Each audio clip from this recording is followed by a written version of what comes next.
It's a Victory Friday. The Aztecs take down Charleston and next face a Cinderella team, Furman, this Saturday, 9 a.m. on CBS. Winner goes to the Sweet 16. It's a Sons of Montezuma Kiss the Rings episode starting right now.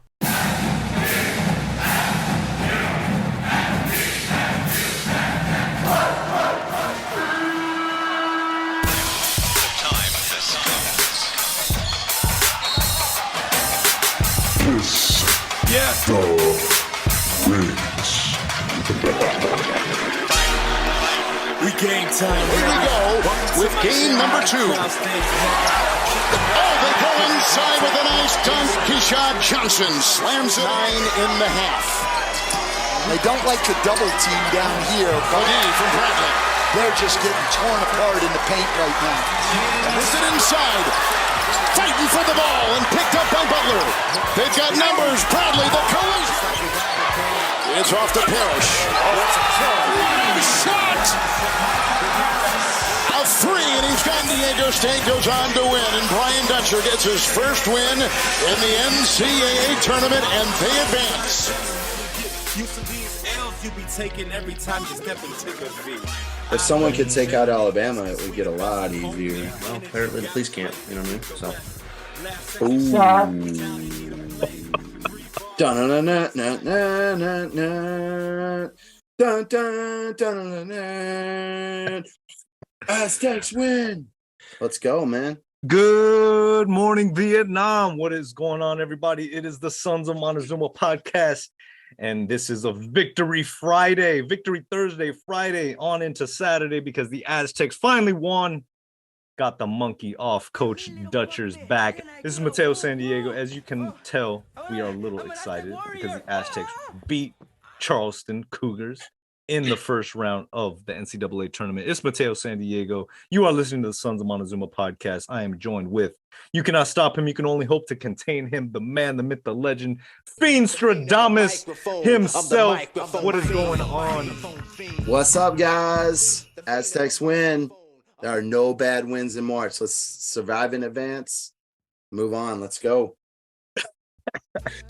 And Mike Tortolot, what's going on, man? It's good to see you. I know you were not sweating this game today at all.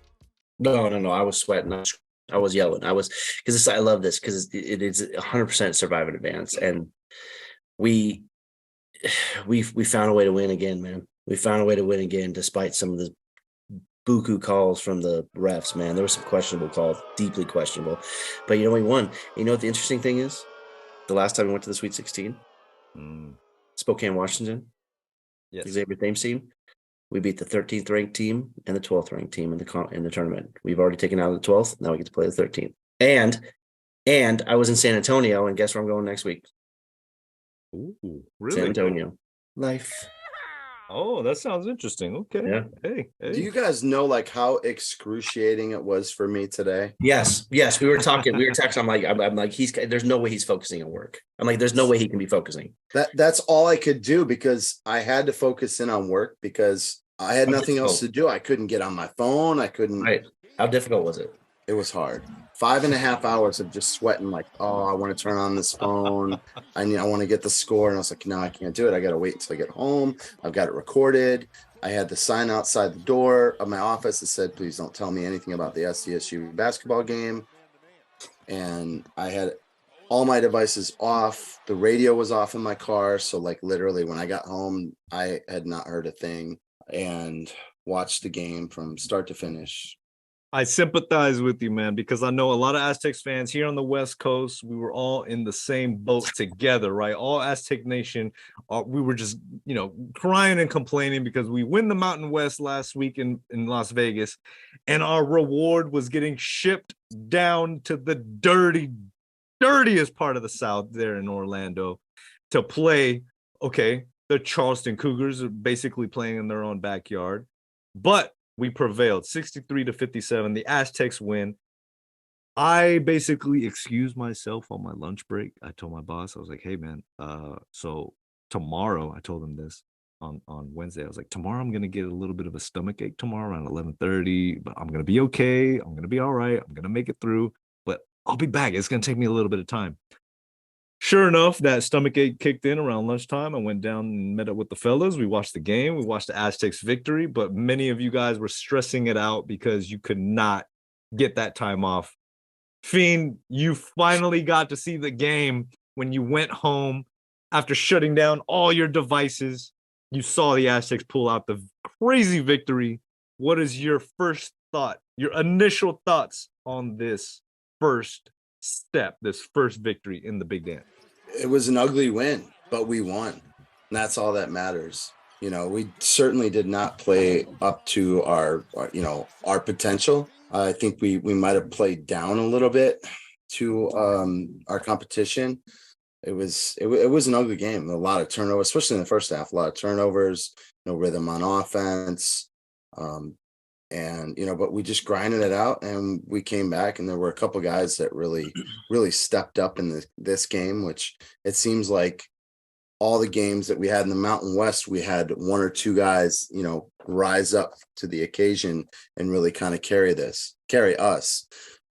This game was very similar to the Utah State game in the championship of the Mountain West tournament. So, Mike, talking about this game, everybody who got minutes logged a point. Everybody scored, right? Okay. Matt Bradley, 17 points. Just an outstanding game from him. Okay, Bradley, 17 points. Everybody else kind of trickles in with their contributions. So what stands out to you? Well, we got out hustled. There were some lazy passes and stuff like that and stuff that I saw that they had, but I think they underestimated how quick. I mean, geez. Yeah, quick hustle, always there. I mean, they're hey, they're a great team. You know what I mean? Yep. I can't give them anything, but what's a goon to a goblin? Nothing. You know what I mean? Like, we're that goblin. So we found a way. We ended at the end. Micah Parrish was that big three, that big rebound. Like I talked about with Robert Ory. Robert Ory didn't make all the shots during the game, but he made the important one, and he did. And then they made their free throws at the end. But they played well. We don't win pretty, but we won. So now we get a shot to play Saturday, and I'm excited to have another game. I was really excited. I was really I think like every state fan, you're just like, I can't. There's no way they can fucking lose this game again, dude. There's no way they can lose in the first round. I saw a stat like Auburn's won 10 first round games in a row. I don't know if Auburn's ever lost in the first round, which is crazy to me. But wow. The way that they won is they figured out a way to do it, man, and they pulled away, and they were just more physical. So I mean, props to Charleston for doing their thing, but hey. So we want to dedicate this episode first and foremost to our friend JR on YouTube. We really appreciate your feedback, your constructive criticism, and all your contributions in our last episode of the Sons of Montezuma podcast. But the Aztecs win! The Aztecs win! So in the dance, it's very difficult to take it one game at a time, right? That's your motto, Mike. It's like, hey, just thinking about the next game. But when you're in a bracket, 64 teams that make it into the official bracket, it's very difficult to not look ahead and look at all the, okay, well, what happens if we win today and who we're going to face tomorrow? Our game was preceded by probably the biggest upset in the whole tournament. And will probably be the biggest upset, right? No. Okay, I'm thinking about second to Arizona. Okay, but it was the most exciting upset, right? I mean, can we agree upon that? It was the most exciting upset. No, Furman took down Virginia. But how great is it to see Arizona shit the bed?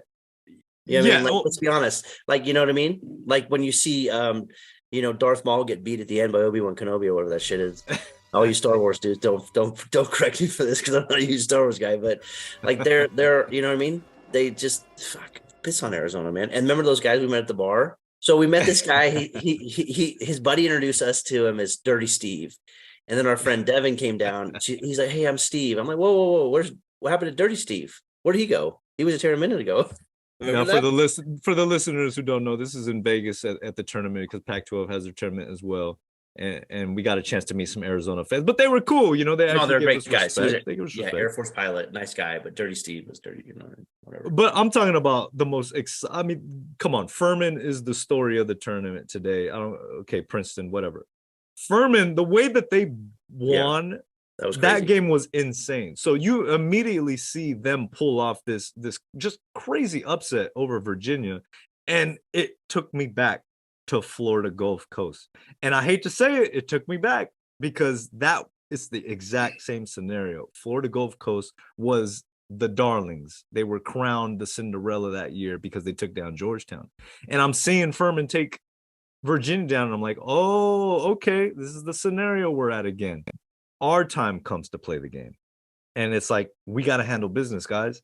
We got this golden opportunity sitting right in front of us now, guys. We got to close this thing out. We got to handle business and take down these freaking, well, JR. I don't want to, JR's team. Just call him JR's team. Okay. I agree with you. To start the game, I think we were caught off guard. We were caught off guard by their quickness, by their, I think the word is tenacity. Ooh. They really jumped off the screen. Yeah.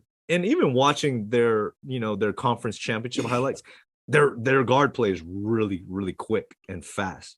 So I think that caught us off guard to go along with what Fiend says, that early game, we have that sluggish start. I think they were probably the smarter basketball team. I mean, there's no way Trammell should have gotten that ball stolen from behind by Larson, at the beginning of the game. It's like, you got to know, on tape, if you've watched any tape of Charleston, that's what that guy does. So you have to have your head on the swivel when you're dribbling the ball to make sure that no one's behind you. And he just got caught napping, and a couple of the guys got caught napping early, and so it was just really ugly. And then we were not taking good shots, and nothing was going down. And what, they got up, I think, about 10 points on us, right? Kind of like very similar to what Utah State did to us, right? Yeah. But then again, you had guys like Arope and guys like the D who absolutely dominated in this game. They had no answer for those guys.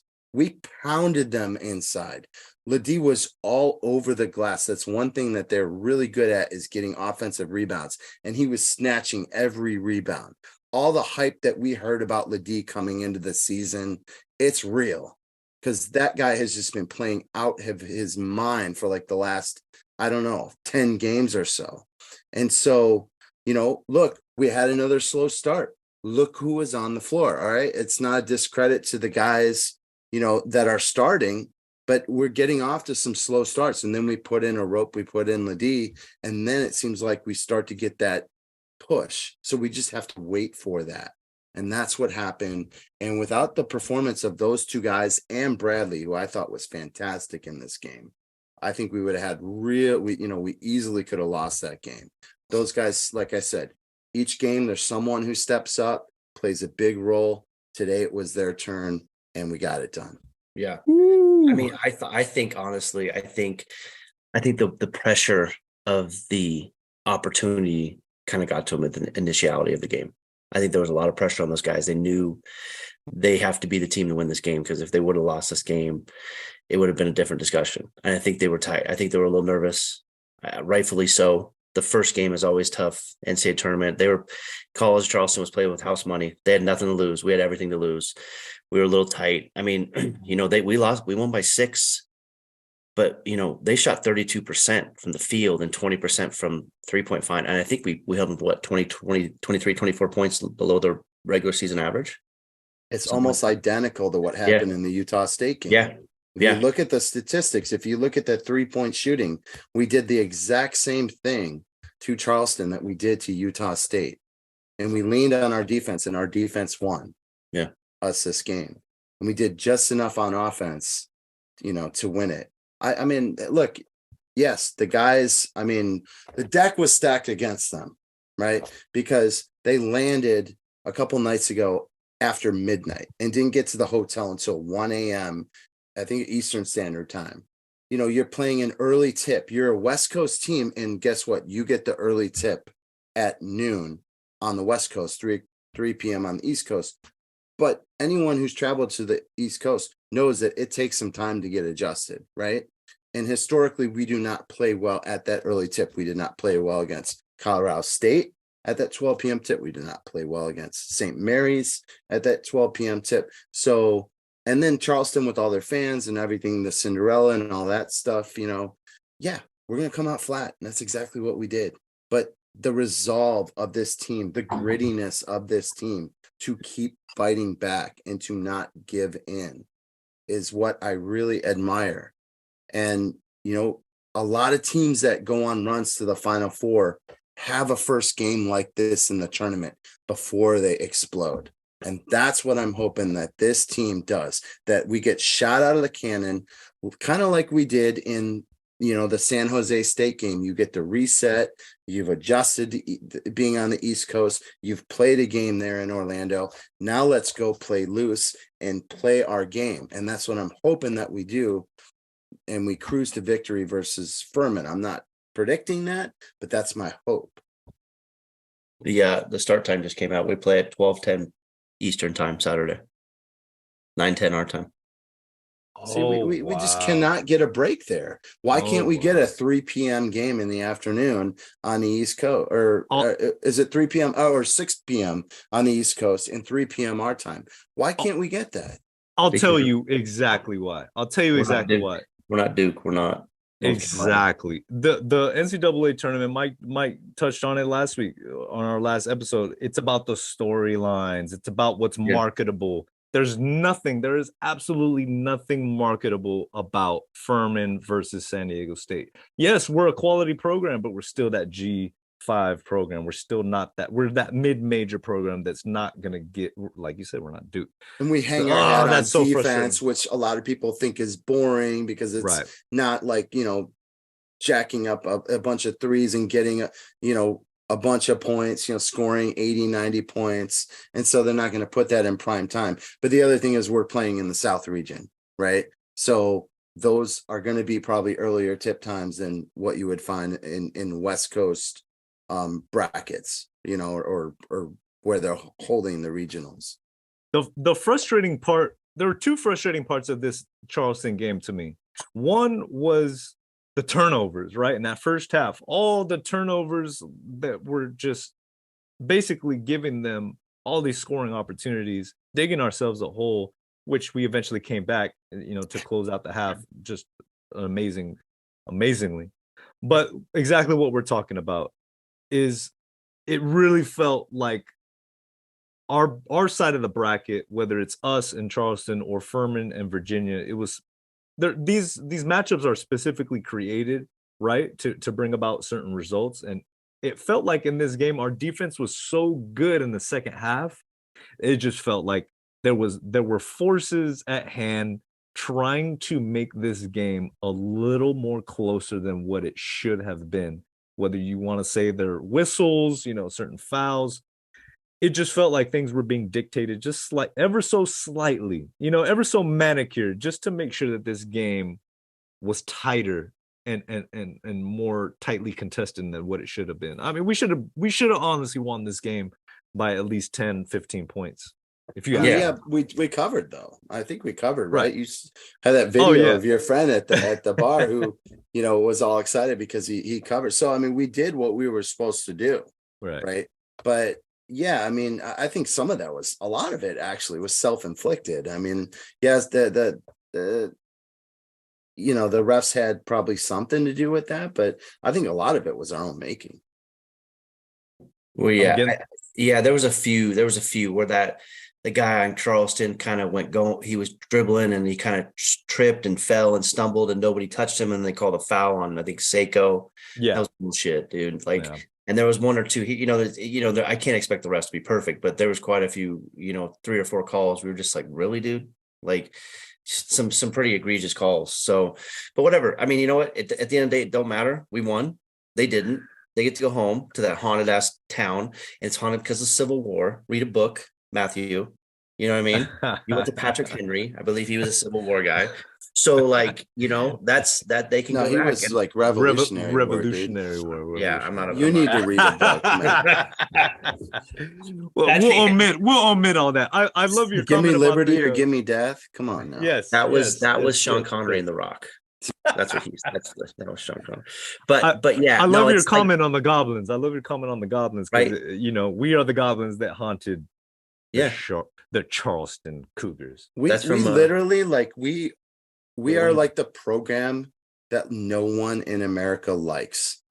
Like you don't hear a lot of people praising San Diego State for how good of a team we are. All you're hearing, how many brackets were busted, because of that Charleston loss. I love that. I love that so many people got their brackets busted and they were crying after their darling Cinderella took a big flop in the first round. Who was And it? Clark crushed Kellogg? their brackets. Clark I Kellogg. absolutely love that. And that's kind of what we as fans and what the team has to just sort of embody, that, you know what? Everyone hates us. What's the show saying? Everyone hates us and we don't care. No one likes Right? us. No one likes us and we No don't one care. likes us. Yeah, Clark Kellogg, he was on and on about Charles, the Cougars, whatever, bro. Terrible jacket, horrible. But you know what I mean? Like, but again, the Mountain West hadn't won a game since 2018, and we're the only one who's still in the tournament. Boise lost, Utah State lost, Nevada lost. But you know what? Hey, we won. So we cracked that streak. But honestly, it's kind of like that thing, in sports. It's like, hey, if you don't want those guys to score at the end of the game, run up score, stop them. Then, so we just had to win, and we did. So thankfully we did. And then, we wore them down. I think they were getting tired at the end, but they hit their free throws. They hit a lot of free throws. And so we wore them down. And I think that just that Bolin guy, was it Bolton? What's his name? Bolin. Dude, he's completely out of control. I can't, I mean, he had grabbed the ball and he slid on the floor. Psycho D. Traveled. Huh? That's his nickname, Psycho D. Yeah, he travels a lot, dude. Like there was a lot of travels I saw there that they didn't call, at least 3 or 4. And I'm like, dude, you got to come on, man.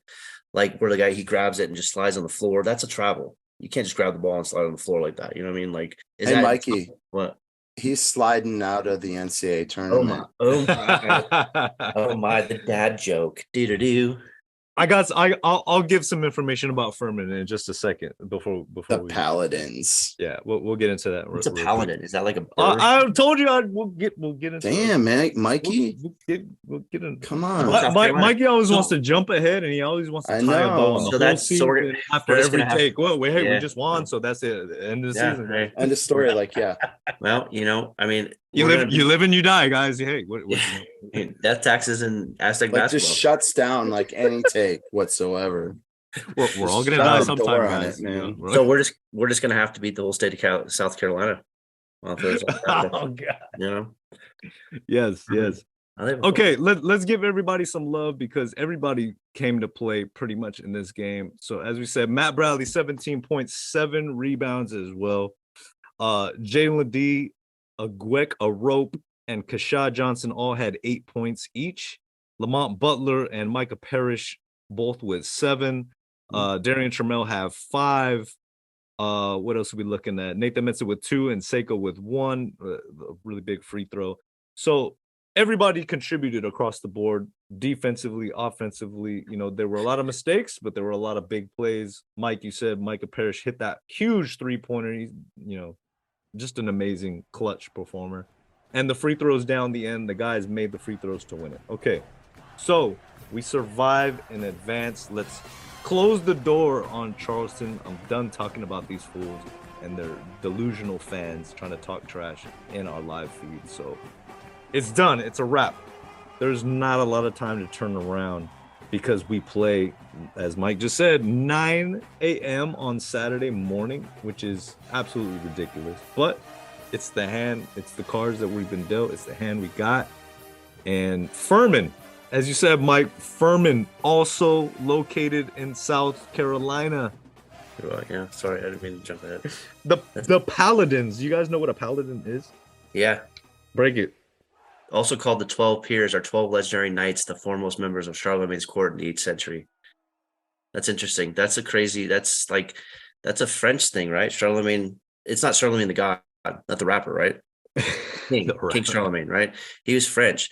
That's interesting, dude. Matter of France. Is there a lot of French? I mean, it also says it could be like a trusted military leader.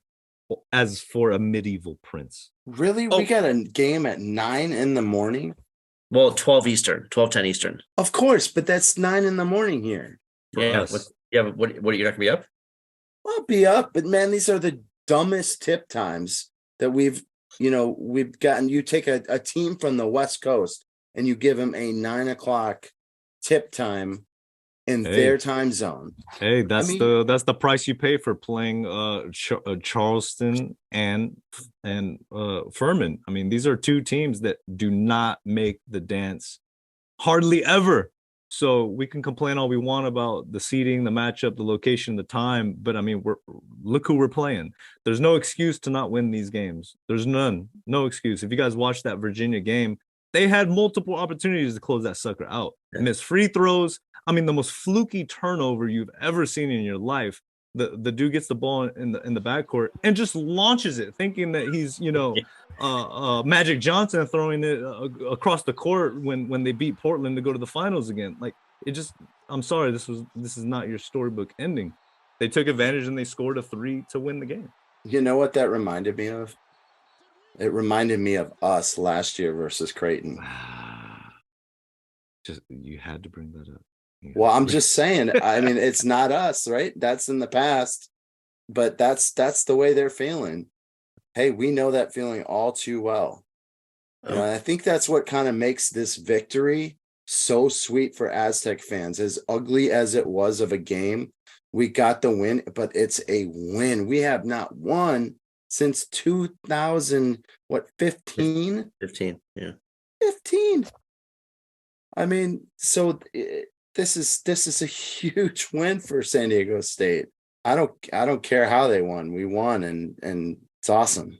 Yeah, it is huge. In terms of the tip time, hey, Columbus wasn't looking for America, but you're here. You know what I mean? So you can't really worry about that. We just play. They got to play. But you know what? That's the most I've seen Dutcher. He seemed to be exuberant about that win. Like, he's not very over the top. You know what I mean? He's always grateful. He thanked the other team and stuff, but he seemed to be very happy with that win. You know what I mean? Like, it's like he was relieved. He was happy. He was excited. So does he now get an A from Fiend and myself? I think I can now give him an A minus. I think I can give him an A minus. How about you, Fiend? Yeah, I give him an A minus now. That's fair. That's fair. They won a game. Fair. They won a game they were supposed to win.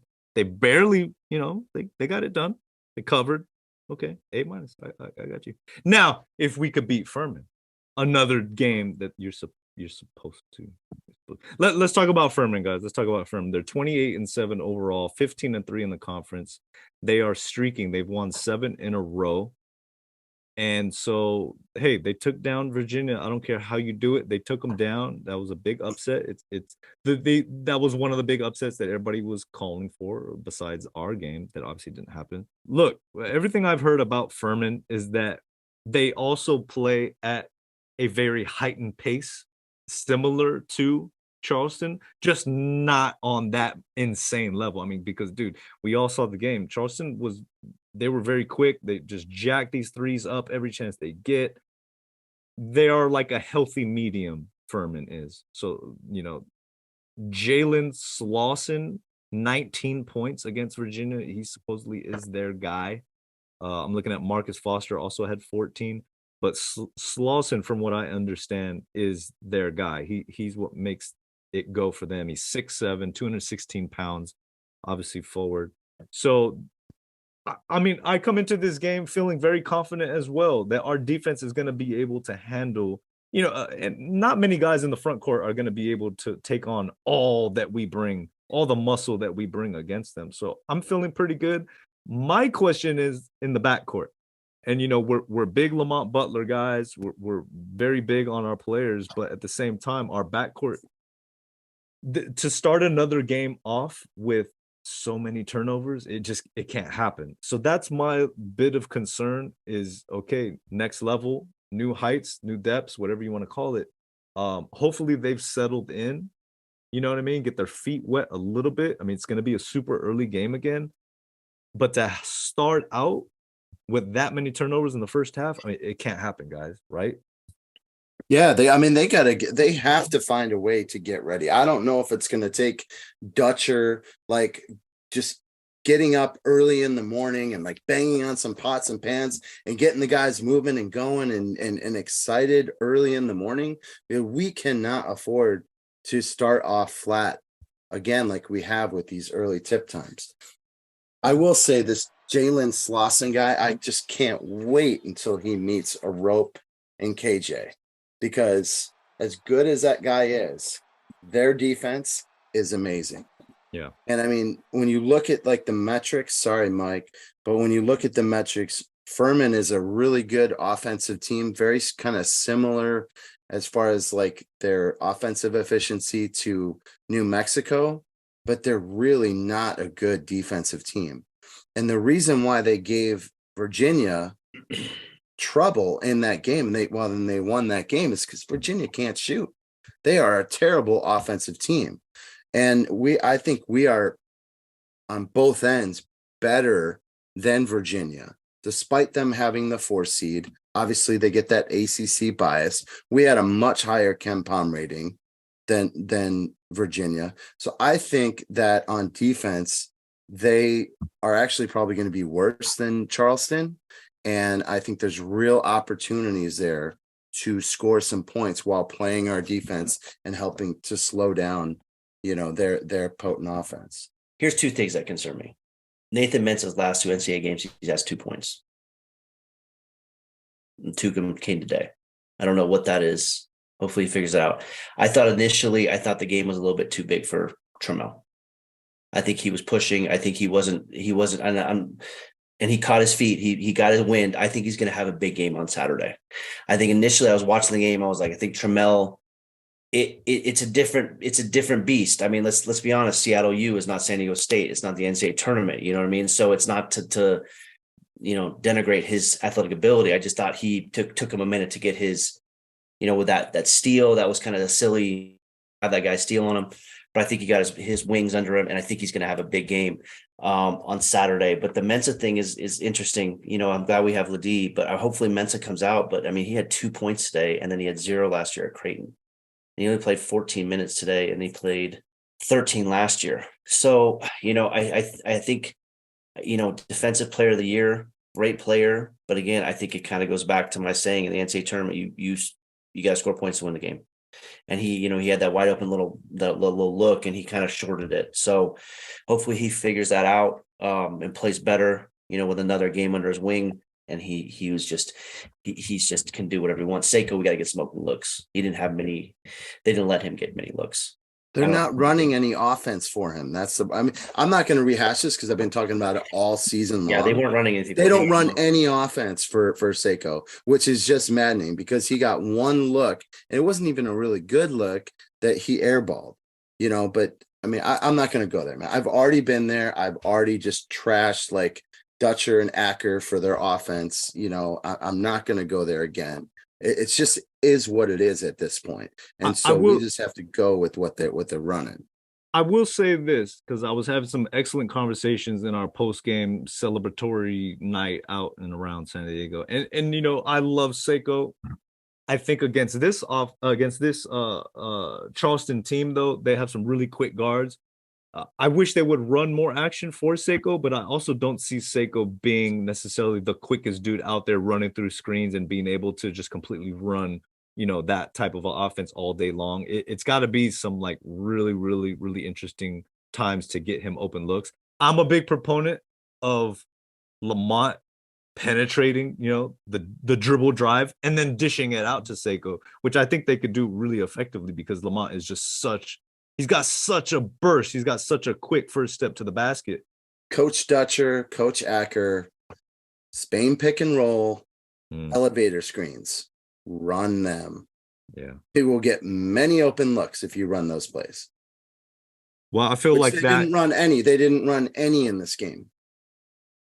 I feel like we're on the precipice of seeing that. I really do. I really feel like Seiko's gonna get his Seiko time on. But hey, Matt Bradley, I really feel like he turned a corner in this game. And looking ahead towards Furman, I feel like this was a different Matt Bradley that we saw out there. I mean, There was just so much composure. He wasn't playing outside of himself. There were times where the offense wasn't clicking, and I was like, man, I wish they could just give it to Bradley, right? Just let him create, let him do what he does. But I think he still stayed within himself. He was very composed. He didn't go outside of his abilities or force things, even when the offense wasn't clicking. And he put up points. He put up a good amount of points. I'm hoping that we see that against Furman as well, because it just really spoke like he trusted his teammates. No matter what was going on, he wasn't going to force the action. He was going to take exactly what we needed at the right time, whether it's penetrating or stepping back and hitting a jumper. I mean, just like I said, just a different Matt Bradley than what I'm used to seeing. Yeah, I mean, he knows if they don't win, he's gone. He's done. I think he wants to still play. I mean, he wants to play, obviously, but I think this team is. I think this is you have to get that first one out of the way. Yeah. You got to get that first one out of the way. It's that a lot of teams don't. Arizona, Virginia. So, you got it out of the way. Now you're a little bit, all right, we got our wings under us. We're more comfortable with the court. Now we get to play these guys. So, that first game is always tough, man, for everybody. That's why I think there's a lot of teams. I mean, it's outside of like the Alabama, Charleston. A lot of the games are closer than normal, with all the seeds, because there's nerves. They don't want to be that team that loses. And some of these lower seeds are like, shit, man, we got nothing to lose. Let's go. So the second round is always going to be interesting. I'm really curious to see the games tomorrow and see how these seeds hold up. And then Saturday, 9-10, I'll tell you what, man, that's going to either be a really great fucking weekend or it's going to be bummed. But they got one. And, like I said, honestly, if they win on Saturday, they are the most, in my opinion, most decorated San Diego State basketball team that we've had. Well, here's why. We won the regular season outright, the conference tournament outright, and if we get to Sweet 16, the Kawhi Leonard team didn't win the regular season outright. Not saying that they're better, but that's just saying accolade-wise, I'm not saying they're a better team than them. Yeah. Accolade-wise, they're in the discussion. You have to give them their props after that. You have to give them that respect. Conference. Absolutely. And then if you get to the Sweet 16, yeah, and that's good. They're here for all of that. They want all of that. And we all are. We saw that, from the team. I think we saw that. Okay, guys, let's wrap it up because this is we've already been on here for a little while. Wow, this has been fun. This has been the best one. It's fun. It's fun when you win. It's exciting, man. It's exciting to win a game in the tournament. Finally. Yeah, I was so excited. I was on my walk with my dog, and I just was like clapping and just like when you get those little spasms of joy, what I mean? Like, and so and then you look around and you're like, is anybody watching me? But I love it, man. God, I mean, what a win to get that, pull that out, the ups and downs of the game. It's awesome. Well, like we said, man, this team has a real opportunity from the beginning of the season to really capture San Diego's attention. I think they've done it this year. I think they're doing it right now. Anytime you get to have another day to dance in the big dance, it's just a great feeling. I mean, it could end on Saturday, it can end, a week from now, but whenever it does, it's just, you got to enjoy the moment. You got to enjoy the music and dance with it. So everybody, listen, have a great time, have fun with it. This Saturday, 9:10 a.m. against Furman, number 5 seed San Diego State, 13 seed Furman. I don't know where you guys are going to be at, but there's obviously some great gatherings going on around town, so that we definitely want to plug. The Goodall Group had a wonderful watch party up in Rancho Penasquitos at the Naughty Barrel, which is, from what I understand, Aztec alum owned and operated. We definitely want to plug A.O. Smith. They're doing their thing this Saturday morning coming up, so definitely want to encourage everybody to go check that out. And then, of course, McGregor's, they are big supporters of San Diego State and, of course, Sons of Montezuma. So I don't know exactly where I'm going to be at 9-10 a.m. in the morning. Man, I might be wiping the crusties out of my eyes, eating a breakfast burrito and watching this game at home. But wherever you choose to watch it, enjoy it. Guys, any parting shots on the way out? And we go do some more March Madness watching, because tomorrow's going to be fun. Similar game plan, I think, against the Paladins of Furman. I think we need to pound the ball inside, rebound, because they shoot threes and get a lot of offensive rebounds. So very similar game plan, which should be easy then, as a transition from last game to this game. So great opportunity here to get to the Sweet 16, which would be amazing. Yeah, excited. Just the opportunity to get to Sweet 16. That's all you want. That's all you want. And that's our dog against theirs. Let's go see who's the better team, you know. And then Brendan Richards sent me a video of Alesmith. He had some people there today on the upstairs and downstairs, so I'm sure they're having something Saturday.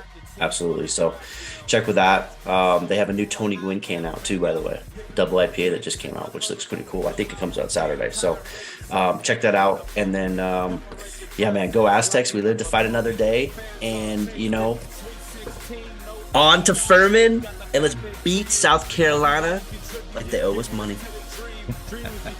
That was a beautiful can, dude. That was a beautiful can. That Tony Gwynn can is beautiful. TG, man. Yes.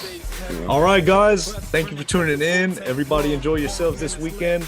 Let's get this big win and go on to the Sweet 16. We're keeping our fingers crossed.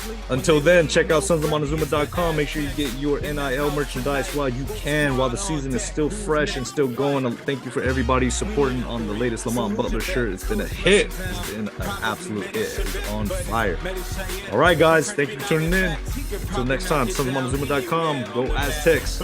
Beat Furman. Go Aztecs. Go Aztecs. Go Aztecs. Win. Cut down nets.